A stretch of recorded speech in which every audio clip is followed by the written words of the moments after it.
Vamos iniciar mais um capítulo do Evangelho de Lucas, capítulo 10.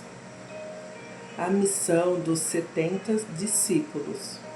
E depois disso designou o Senhor ainda outros 70, e mandou-os adiante da sua face, de dois em dois, a todas as cidades e lugares aonde ele havia de ir.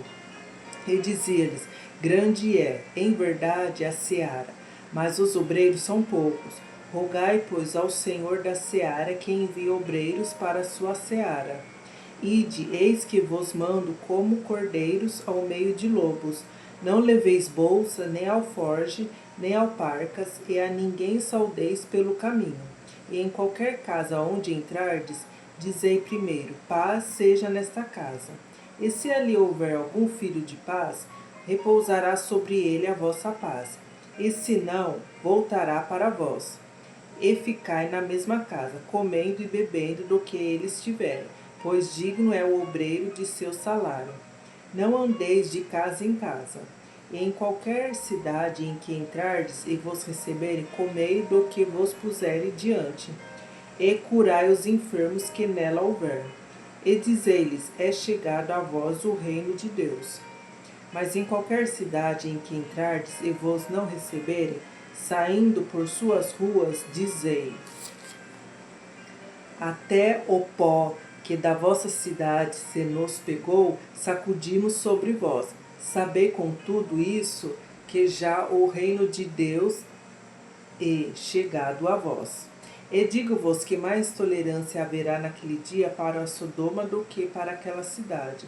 Ai de ti, Corazim, ai de ti, Betsaida, que se em Tiro e em Sidom se fizessem as maravilhas que vos foram feitas, já há muito, assentados em saco e cinza, se teriam arrependido. Portanto, para Tiro e Sidom haverá menos rigor no juízo do que para vós. E tu, Cafarnaum, será levantado até o céu? Até ao inferno serás abatida. Quem vos ouve a vós, a mim me ouve, e quem vos rejeita a vós, a mim me rejeita, e quem a mim me rejeita, rejeita aquele que me enviou. E voltaram os 70 com alegria, dizendo: Senhor, pelo teu nome até os demônios se nos sujeitam. E disse-lhes: eu vi a Satanás como raio cair do céu. Eis que vos dou o poder para pisar serpentes e escorpiões, e toda a força do inimigo, e nada vos fará dano algum. Mas não vos alegreis, porque se vos sujeitem os espíritos, alegrai-vos antes, pois por estarem os vossos nomes escritos nos céus. Naquela mesma hora se alegrou Jesus no Espírito Santo e disse: graças te dou, ó Pai, Senhor do céu e da terra, que escondeste essas coisas aos sábios e inteligentes, e as revelaste às criancinhas. Assim é, ó Pai, porque assim te aprouve. Tudo por meu Pai me foi entregue, e ninguém conhece quem é o Filho senão o Pai, nem quem é o Pai senão o Filho, e aquele a quem o Filho o quiser revelar. E voltando-se para os discípulos, disse-lhe em particular: bem-aventurados os olhos que veem o que vós vedes. Pois vos digo que muitos profetas e reis desejaram ver o que vós vedes, e não ouviram, e ouvir que ouvis, e não ouviram. A parábola do bom samaritano. E eis que se levantou um certo doutor da lei, tentando-o e dizendo: mestre, que farei para herdar a vida eterna? E ele lhe disse: que está escrito na lei? Como lês? E respondendo ele disse: amarás ao Senhor teu Deus de todo o teu coração, de toda a tua alma, de todas as suas forças e de todo o teu entendimento, e ao teu próximo como a ti mesmo. E disse-lhe: respondeste bem, faze isso e viverás. Ele, porém, querendo justificar-se a si mesmo, disse a Jesus: e quem é o meu próximo? E respondendo Jesus disse: descia um homem de Jerusalém para Jericó, e caiu nas mãos dos salteadores, os quais os despojaram, e espancando-o, se retiraram, deixando-o meio morto. E, ocasionalmente, descia pelo mesmo caminho certo sacerdote, e vendo-o, passou de largo. E de igual modo, também um levita, chegando àquele lugar, e vendo-o, passou de largo.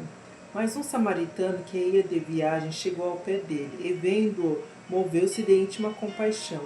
E aproximando-se, atou-lhe as feridas, deitando-lhe azeite e vinho, e pondo-o sobre a sua cavalgadura, levou-o para uma estalagem e cuidou dele. E partindo ao outro dia, tirou 2 dinheiros e deu-os ao hospedeiro, e disse-lhe: cuida dele, e tudo o que demais gastares, eu te pagarei quando voltar. Qual, pois, desses 3 te parece que foi o próximo daquele que caiu nas mãos dos salteadores? E ele disse: o que usou de misericórdia para com ele. Disse, pois, Jesus: vai e faz da mesma maneira. Marta e Maria. E aconteceu que, indo eles de caminho, entrou numa aldeia, e certa mulher, por nome Marta, o recebeu em sua casa. E tinha esta uma irmã chamada Maria, a qual, assentando-se também aos pés de Jesus, ouvia sua palavra. Marta, porém, andava distraída em muitos serviços, e aproximando-se, disse: Senhor, não se te dá de que a minha irmã me deixe servir só? Disse-lhe, pois, que me ajude. E respondendo Jesus, disse-lhe: Marta, Marta, estás ansiosa e afadigada com muitas coisas, mas uma só é necessária, e Maria escolheu a boa parte, a qual não lhe será tirada. Glória a Deus. Mais um capítulo.